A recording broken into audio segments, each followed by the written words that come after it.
Big news this morning. President Trump will meet Vladimir Putin. It will be in Helsinki. It will be on July the 16th. Joining us now, former U.S. Ambassador to Russia, Alexander Vershbow. Sir, Mr. Ambassador, welcome to the program. Very good to have you with us. Good to be with you. I am going to suggest that President Trump's summit with Mr. Putin is a way of sticking it to the Europeans. I know you're laughing, but what say you? Well, there may be a little bit of that involved, but I think he's been seeking a meeting with Putin for a long time. I think he's felt held back by some of his advisors. Now that he's going on his own instincts, I think he's decided to take advantage of his presence in Europe for the NATO summit to see Putin. What do his advisors have against this summit? Why are they suggesting that he doesn't do it? Well, I think there's a big question as to whether we're going to actually be able to accomplish anything. You know, having a nice meeting and smiling photo ops doesn't necessarily advance the relationship. But I actually think the president's right. It is important to talk with Putin.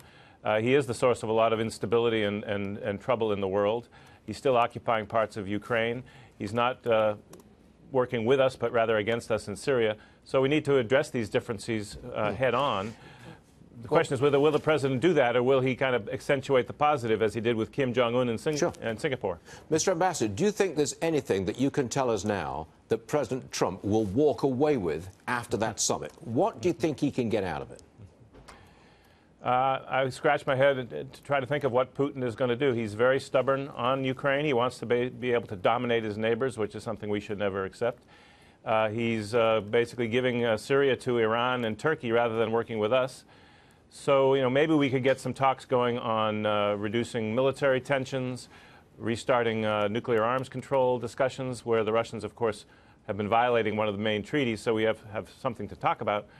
But I don't see any major moves towards our major concerns on Putin's part. Okay. President is also going to visit the UK, Britain. As things now stand, I mean, that could change, but at the moment the plan is that he goes to Windsor to meet the Queen. I believe he goes to Scotland to play some golf. But without a shadow of a doubt, there are going to be massive hostile demonstrations against him in Britain.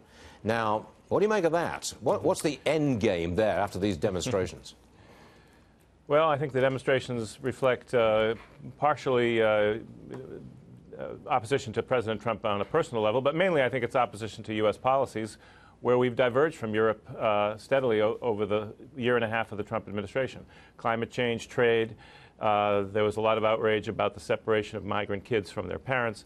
So there will be huge protests. Of course, it'll look even worse because there's going to be a transit strike in London at the same time. But I think they're moving most of the program away from London. He'll see the Prime Minister out at Chequers at her country estate. As you said, he'll see the King and the Queen and Prince Philip at Windsor Castle. One more for you, sir. When President Trump, when he comes back to America, he holds a meeting in the White House with the Italian leader who leads a populist government. Isn't that a way of sticking it to Angela Merkel on the subject of immigration? Well, there may be an element of that. But, of course, Italy has been one of our longest-standing allies, and it is important to meet with the new leaders early on in their tenure.